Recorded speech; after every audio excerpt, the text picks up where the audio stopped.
Sonic the Hedgehog has been around for at least a decade now. With a ton of games, spin-offs, shows, and even comics, it's safe to say the franchise has become a beloved part of many people's lives. However, for me, despite growing up in the era where these games were popularized, I had never played a Sonic game. All I had was a Wii console, the only games on it being Mario Kart and Disney Infinity, if anyone can even remember that game. As I got older, I didn't pay much attention to the franchise. If I did, it was the time Sonic Boom played on Cartoon Network, the live-action movies, or the infamous Snapcube dubs.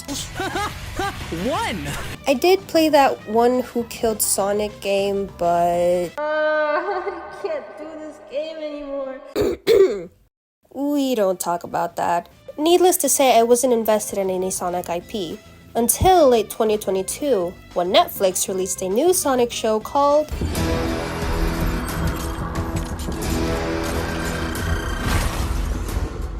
Sonic Prime. I have a lot of things to say, but I have a very disorganized way of saying things, so I wrote an entire script. I know for a fact that I won't be able to read all of this word for word without looking at it, so if you see me reading off of my phone, then that's why. Sonic Prime is a show with 3 seasons, ultimately following the story of Sonic traversing through alternate worlds in order to collect pieces of a prism that can save his own world. Now that the show has seemingly ended with the creator stating he has no plans for a 4th season, I figured now was the perfect time to share my opinions. Just a few disclaimers before we start. I do want to say that this is all my opinion, and you guys can disagree if you want. Let's all be mindful and respectful of each other, because at the end of the day, it is just a show. Also, spoiler warning for the entire show, so in case you don't want to get spoiled, feel free to click off. For those of you who don't care, then feel free to get comfortable, get some snacks, and hear me yap for like the next few minutes. With all that being said, let's move on to the 1st season of Sonic Prime.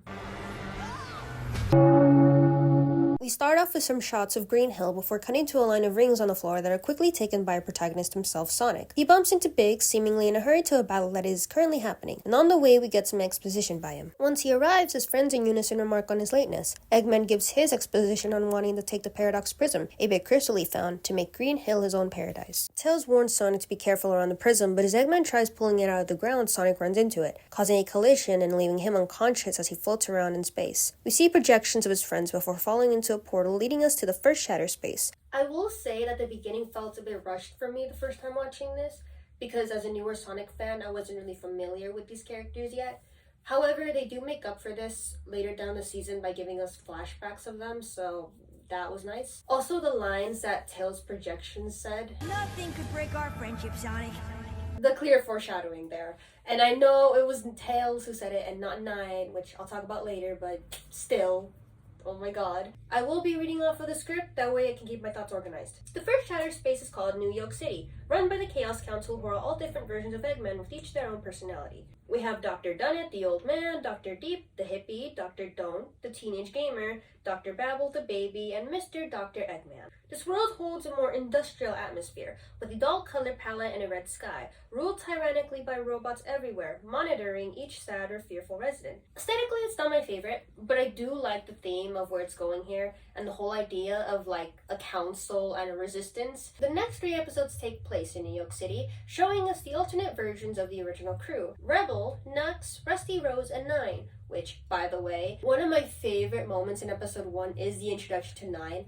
I was just so invested in this character from the moment we first saw him. Something about smart characters seemingly turning bad. I just really like that trope for some reason. Nine being so aggressive until Sonic saves him and then he realizes he's not a threat, and then just slowly accepts the friendship that he's been given here.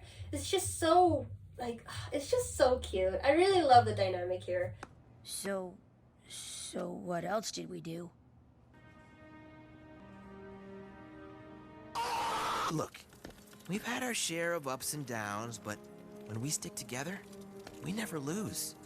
And when all's said and done, there's no better reward than sharing a chili dog with your best pal. Overall, I like New York City. I will say I wasn't too attached to the council. Don't get me wrong, they're good at what they're good at, which is being the antagonists. And they do have some funny moments. I will say that Baby's a fucking menace. But, yeah, they're fine. However, I really do like the premise here of having there be a city run by Eggman and a resistance that's led by different versions of the original crew. I have a whole thing written in the script of like a whole different scenario or direction they could have went with this, And let me read it to you right now. Let's say instead of Sonic getting sucked into the Prism Shard in episode 3, all of them manage to make it out of the yoke. 9 still suggests getting the power source, but Rebel and Nux decide to think of a plan first. They all go to the Resistance base, and that's where they see the last palm tree. There would be an episode exploring the Resistance, its members, and their hope to restore their home. It would also include some more interactions with 9, Nux, and Rebel. Have them see 9 as useful and someone the Resistance would need. Have 9 be able to see that he doesn't have to be on his guard all the time, and it's nice having people around who don't bully him and acknowledge his smarts. We could even have Rusty look up at the palm tree and spark some longing for nature and how she feels about everything instead of what she's told to feel. Sonic could be a big help as well, considering his let's all get along attitude. And in the 6th episode, instead of 9 ditching them, he helps them because of that small bond that's been built. With the power source taken, they would be able to take back the city, and when Sonic portals back, he would be greeted by a new yoke that's been reborn into the home Rebels and Nux once had, now with 9 and Rusty at their sides. Maybe I'm looking for an excuse to give 9 a better ending. The point is that they could have done like a lot with New Yoke and run it in like different directions that I feel like had a lot of potential, but I understand ultimately why they didn't do that, as of course that wasn't the main story of the show, and it would also take away from the time they had to show off the other Shatter Spaces. Speaking of the other Shatter Spaces, let's move on to the next one, called the Boss Cage Maze. The Boss Cage Maze is an overgrown jungle that's dark and lighting, with the trees covering the sun and the canopy above. The canopy itself being a contrast with its dry, leafless trees and open sky. I like the overgrown aesthetic here, however I do feel like it's a bit more restrictive considering it just has 2 settings to it, and we don't really get to see it as much as we do the other Shatter Spaces. Here we meet the Scavengers, who are comprised of Mangy, Prim, Hangry, and Gnarly, who are in conflict with the monster. That said monster being Thornrose and her companion Birdie. And while New Yoke's story takes most of the series, because it is like intertwined with the council themselves, the Boss Cage Maze's story is wrapped up in like a few episodes. It's basically just an allegory for deforestation. It's not a bad thing. I think it's cool to have those messages. Both sides acknowledging their wrongdoings and being able to come to like agreements and stuff.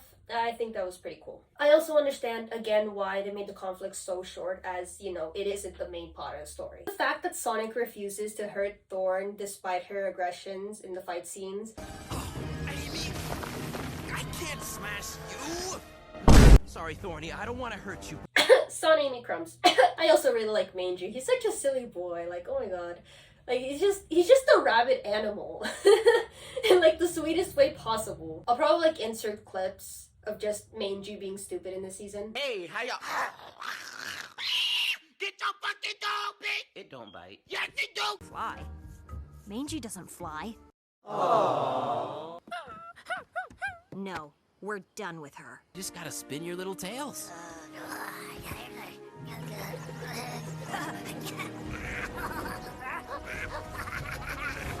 We do have one more episode in New Yoke where we're basically introduced to one of the last Shatter Spaces, being the Grim. An empty Shatter Space where 9 plans to start a new home for him and Sonic. This is also the episode where the Chaos Council finds out about the Prism's power to traverse other spaces. And the fact that 9 just wants to make this home with Sonic, even though he's only known him for like a short while, it's just so sweet. He even goes out of his way to like help the Resistance, even though he has stated to Sonic that he doesn't really care for the Resistance. And in the process of doing so, he gets captured. I don't know, I really like the friendship. I really do. Sonic runs fast and ends up in the next Shatter Space we see, called No Place. A world filled with water and a few small islands scattered around. Later on, we do get to see Green Hill, but it is like flooded underneath the water. To be honest with you, I'm not as interested in this world as the other two. However, I do really like the pirate theme here. We meet Captain Dread's crew, comprised of Black Rose, which if I had a nickel for every pirate-related thing that was named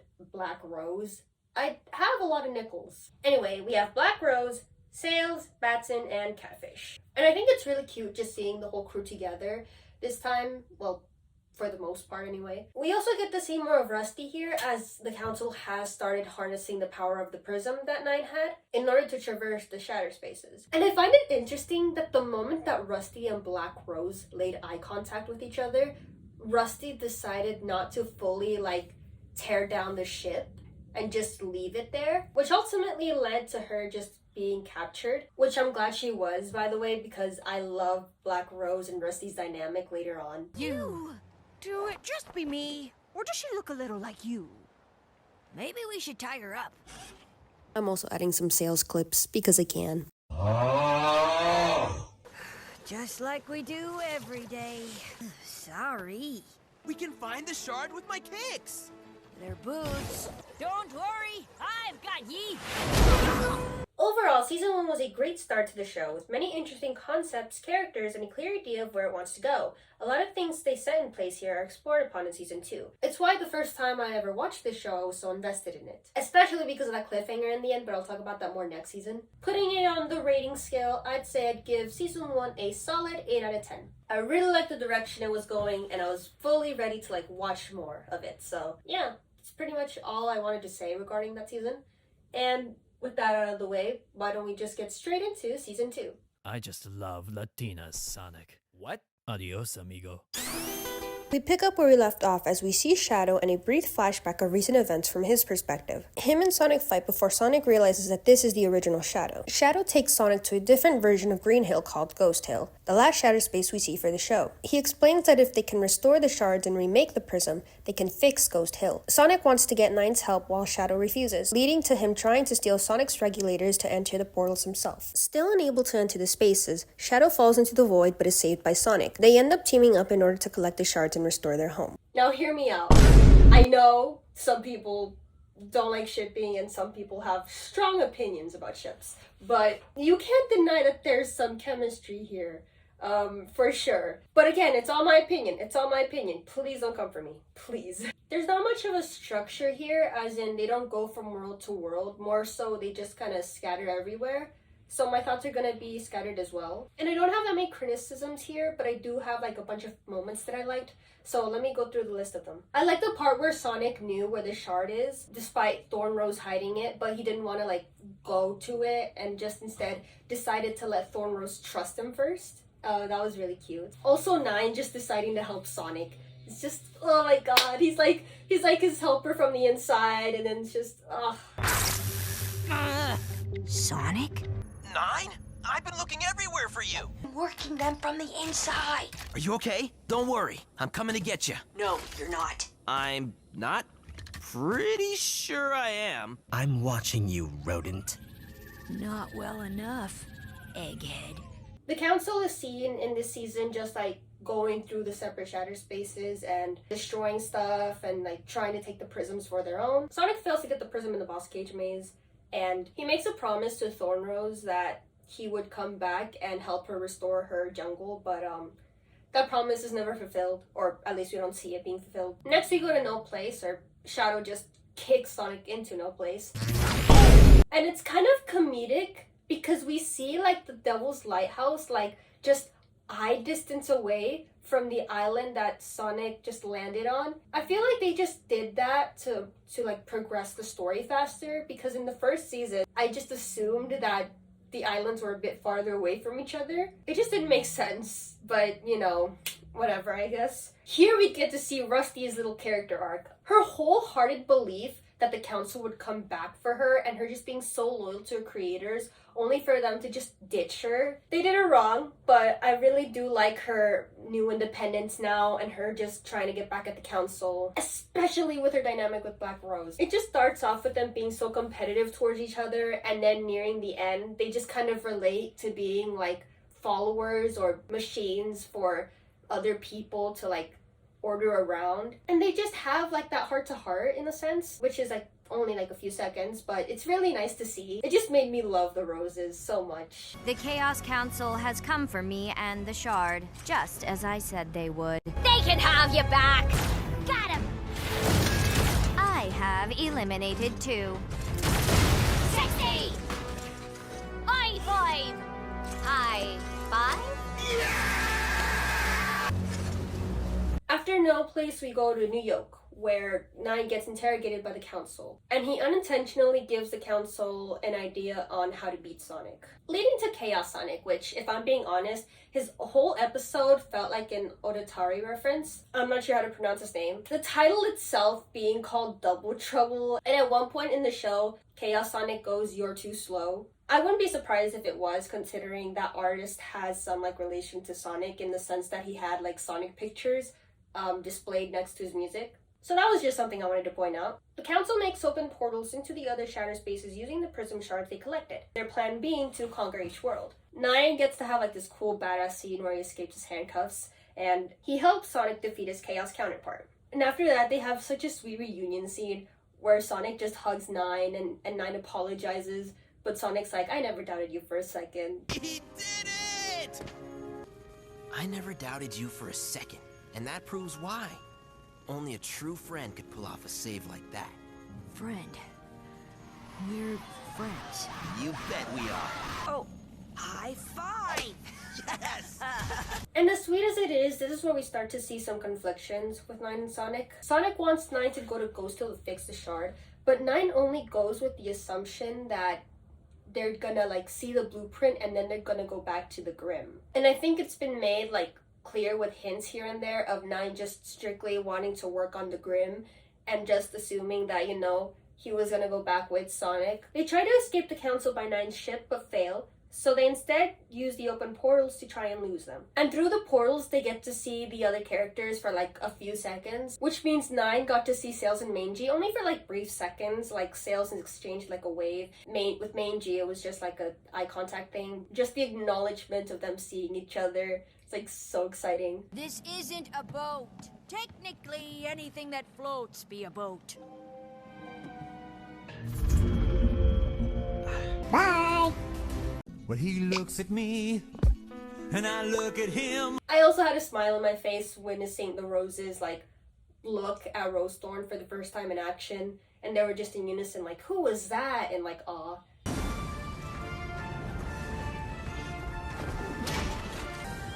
Who is that?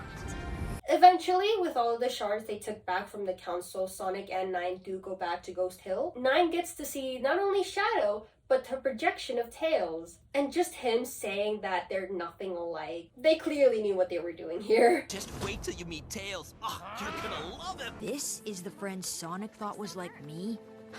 We're nothing alike. Eventually, the council finds their way to Green Hill, or Ghost Hill, and 9 agrees to help put back the prism, while Sonic and Shadow fend them off. There was some neat Sonic and Shadow moments here, just those little scenes of them being silly, and Sonic believing that Shadow wouldn't go down that easily. It's a small ounce of joy before the absolute sad scene that is the end. Eventually, they succeed in fending off the council, and the prism is semi-complete. And I say semi-complete because the last prism piece is in the Grim. And this is where we get to the scene. There's a long-ass paragraph of what I want to say about this scene, so I'm just gonna read off of that. The last scene between Sonic and 9 is another one of my favorites in the show, also being this season's cliffhanger. Here, Sonic keeps referring to Green Hill as their, his, and 9's home, calling 9 little buddy and saying that he assumed 9 would want what he wants just like the real Tails would. I assumed that after everything we've been through, you'd see things the way I do. Just like the real Tails would. I am real! Essentially calling 9 a fake, and while I'm sure he didn't mean for it to sound so bad, it did.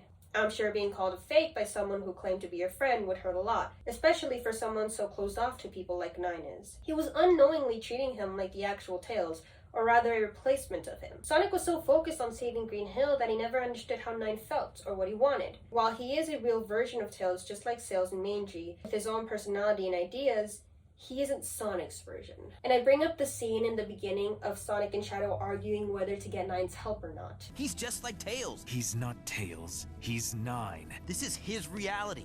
Sonic assumed that 9 would want to help save Green Hill because, in his own words, he says that Green Hill is his home when it in fact isn't. Again, Green Hill was never 9's home. 9 never had one. He was dead set on making that home in the Grim with Sonic. However, after what he said, 9 decides to take the prism shards and leave, heading back to the Grim alone. We can make this work, 9. Trust me. Trust you? The only person I can trust is myself. In other news, local resident was found passed out and sobbing after this scene. No, but seriously, as you guys can tell, I absolutely loved Sonic and 9's dynamic in this show. And just seeing that dynamic being portrayed in a version of Tails that's how Sonic puts it, a little angsty, is just so interesting and fun to me. Putting season 2 on the rating scale, I'd say I'd give it a solid 9 out of 10. Easily my favorite season of the entire show. The character interactions, the build up to things, the foreshadowing, holy shit. It definitely feels like a clear step up from season 1. All that out of the way, let's move on to our final season, season 3. I hate chili dogs.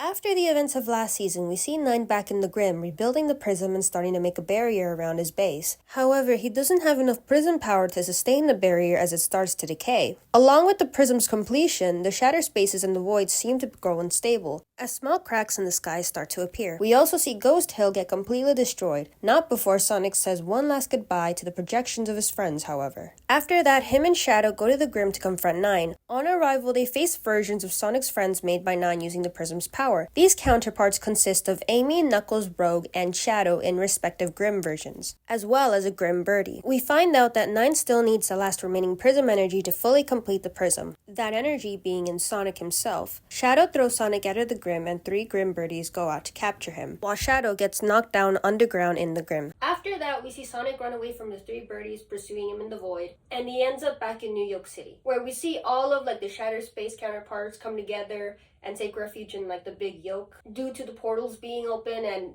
their worlds being destroyed. And just 2 things I want to mention. Nine in the beginning felt a bit cartoonish, kind of a cartoon villain in a sense, just a little bit with the floating head and everything. I get it is a show targeted at kids, so maybe I'm thinking too much into it. I also wish we could have seen the characters interact, the ones that haven't met each other yet, because I know not all of them have clearly seen each other. I just wanted to see how that would have played out. That's not to say there weren't some good moments though. I really liked the dialogue between Shadow and Sonic here. And I also liked seeing the Roses just be together as a trio. You can see Black Rose hiding behind Rusty and it's just so cute. Also that mangy scene. My boy just sneaks away, messes around with some buttons, increases efficiency, and stands there on all fours proudly. He's such a silly rabid dog. This is one I actually want to talk about that I saw after the show.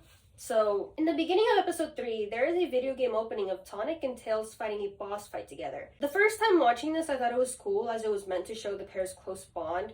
However, after watching the show, I saw a lot of people online talking about how bad the sprites were, and how the music didn't even fit the level they portrayed. I never played the original Sonic games, so I didn't really catch on, but I understand why people would be mad for accuracy's sake. I also saw someone make a 1-to-1 recreation of it, but with the accurate sprites and everything. If I can find it, I'll add it in. But it's just interesting to me how they were able to do that, but the show couldn't. Maybe the creators didn't play the original games, or maybe they were just rushed into doing this. I'm not sure, but it overall just didn't bug me as much as it did other people, but I thought it was worth mentioning. Sonic makes a force field to protect everyone, but he gets tired out, and then they have a little scene of him being I have to give myself up to Nine in order to protect everyone, so he does just that. And this is where I will say the writers do a really good job of making scenes just for Sonic and Nine, as their conversation in the Grim is another one of my favorite moments. Just how Nine talks more callously as he says Sonic only wants to save people due to him feeling guilty of destroying Green Hill, and the pained expression Sonic gives. The line Sonic said to the other characters of "I would do the same for any one of you," used here again for Nine of "I would have done the same for you." And Nine just being "Don't lie to me," but Sonic stating no matter what they've been through, he's still his friend. And you can see Nine's robotic tails retracting as he gets conflicted by that. It's a good scene. It's a good scene. Eventually, the characters all come to the Grim in order to save Sonic and be "You can't sacrifice yourself. We're not gonna let you do that. It's clearly a trap." And Nine is just surprised, but he's ready to fight. He's "You've betrayed me for the last time." And Sonic's "Who knew I had so many friends?" And this is the iconic scene where, they're "Oh, we can laugh over this over some chili dogs." And Nine's "I hate chili dogs." Afterwards, they start the big fight, which dragged way too long in my opinion. 3 to 4 episodes. The first time watching this, I just wondered how long this fight was gonna be. Again, they do have good moments, and I'm gonna recall my favorite moments here before I get into the stuff I didn't like. The scene of Rusty and Black Rose fighting together and then falling out of the sky only for Thorn Rose to save them. And then they just call each other sisters. Oh my god, I am such a sucker for found family. You don't understand. I fucking love found family.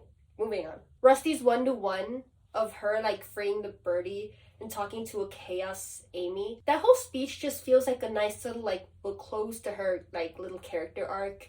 And I love that for her. Mangy and Sails working together through the battle, just collecting little parts. That one specific shot of them being inside the giant Biggs robot and they're like trying to fix everything and Mangy's just banging his head on the fucking controllers. That's me, if you even care. Of course, I like the Sonic and Shadow scenes, why wouldn't I? I also like the detail of just seeing how much the prism is taking a toll on Nine, as he like is shown with a lot more unhinged expressions. Now on to what I didn't like. What I didn't like about the battle was how much it unnecessarily dragged for. Rouge's plan in episode 4 didn't have to be explained. There's a saying in shows that people use, show, not tell. You could have cut the scene at Rouge saying she has a plan, then let the audience watch the plan as it's being executed in real time. You didn't have to explain it beforehand. In the same episode, Nine tells his robots to target the foxes, leading to Mangy's and Sail's death.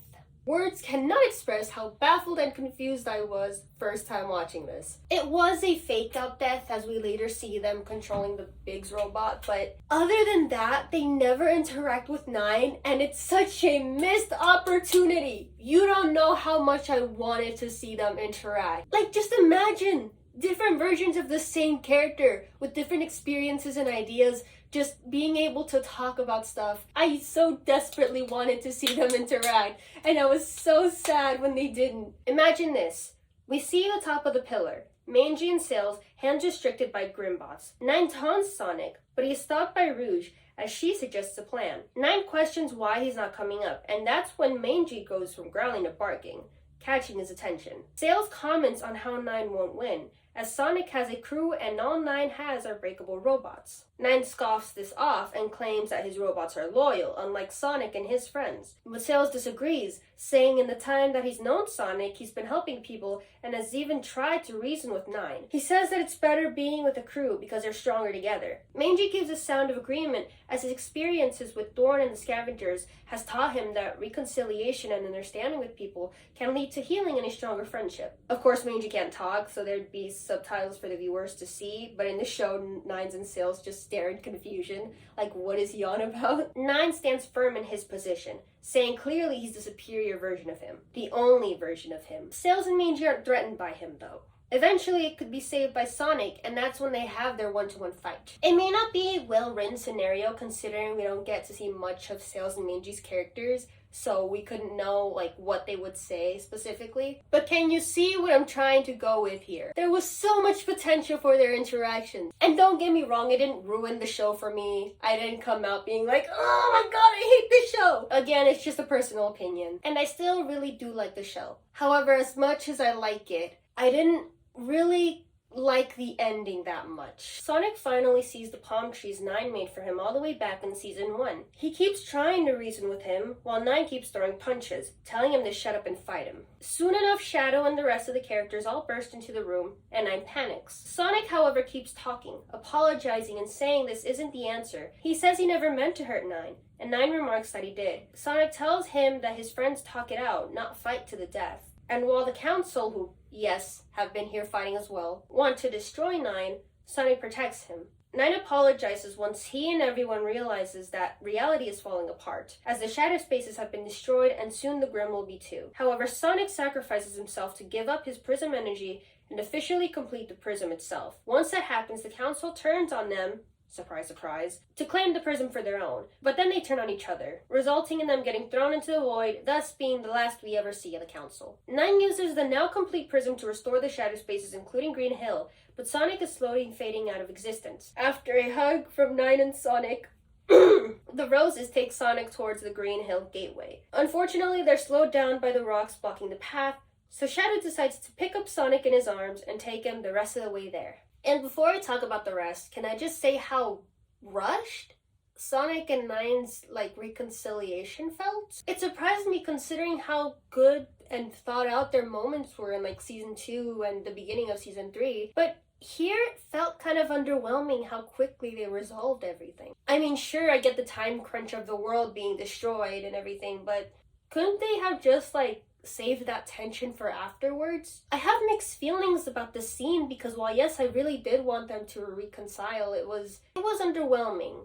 And it didn't feel as fleshed out as it should have been. It was nice to see them hug, but it was kind of a bittersweet ending. I say bittersweet because Sonic promised to sacrifice himself via the promise that everyone will leave 9 alone and 9 would leave everyone alone. And if they do that, does that mean 9 would just stay in the Grim by himself forever? We can assume so, at least. No Grimbots because they've been destroyed and he can no longer make anymore. No friends because who would want to be friends with the person who almost tore apart the universe? Sonic won't be there, so is 9 just gonna stay by himself again? If that truly is the case for his character, then I'm sorry, but it's a really sad ending for him. And as much as 9 says he doesn't need friends or anything, you can clearly see how lonely he was, considering how quick he was to accept Sonic's friendship. Just to have a character who was so isolated from everyone, only to have such a meaningful friendship with someone, and then have that be gone, I don't know, it just feels so depressing. 9 should have gotten a more conclusive ending, and it's just a shame how the last time we ever see him, we are left to assume he'll be alone. Potentially forever. 9 deserved a better ending. That's why I refuse to acknowledge this one, and I have decided that 9 is still in New York with Rebel and Nux, and they are living happily in a new world that they're building together. Found family. It fixes everything. It was nice to see the Roses together for one final scene, and also Shadow carrying Sonic into his arms. Moving on. Shadow manages to make it in time, and Sonic still exists as he is taken back to the fight with his original friends back in Season 1. Once everything gets restored, Sonic makes sure not to do the same thing twice, and eventually they defeat Eggman, along with Shadow taking his Chaos Emerald and teleporting the Prism out of there. The last scene of the show is one of the original crew by the beach, as Sonic brings chili dogs to the picnic blanket where Rouge is with Tails and Amy. Knuckles remarks on how he's late again, as he stops his rock pull-ups, and Big stops fishing as he gets excited about the chili dogs. Tails asks Sonic why he's been acting so differently ever since the cave, but before he gets to explain, we hear a noise similar to a portal opening, as a blue wave of energy knocks back the group. We get a shot of them reacting to something that we, the audience, can't see. Sonic remarks in a tired expression, "You've gotta be kidding me," as he and his friends head out towards something before cutting to the credits. And that's the end of Sonic Prime. I didn't like the ending, I'm gonna be real. Since there's no 4th season, we're never gonna know what that thing was. And after going to Twitter after watching the show, which I know, big mistake, I know I wasn't the only one who felt that sense of, that's it, when finishing it. And sure, Sonic gets his friends back and the council was defeated and some points of the story were complete, but it felt so unsatisfying and underwhelming. Putting it on the rating scale, Season 3 is getting the lower rating of 6 out of 10. There were great moments, but I just feel like they dropped the ball with the ending, especially given it's the show's last season. Bring it in, fam! Hey, get off. I really liked Sonic Prime. It had a great idea and great characters that I was fully invested in. I liked the different worlds, the stories it wanted to tell, and while it wasn't the best show I've ever watched, nor is it a revolutionary piece of media, it was still a very fun experience. And while I did spoil some of the story plots in the show, I highly recommend you guys watch it for yourselves. I've fallen down a rabbit hole of Sonic video essays explaining the characters and the games, and I've just grown more interested in the Sonic franchise in general. While I'm not a super die-hard fan of the series, I'm glad I got to know more about it through the show. And I guess that's all I have left to say for Sonic Prime. I hope you all enjoyed the video. If you like it, then make sure to leave it a like, comment, and or subscribe if you want. I'm not your mom, I can't tell you what to do. And other than that, I will see you all next time I upload. Okay, bye! Oh, it smells awful.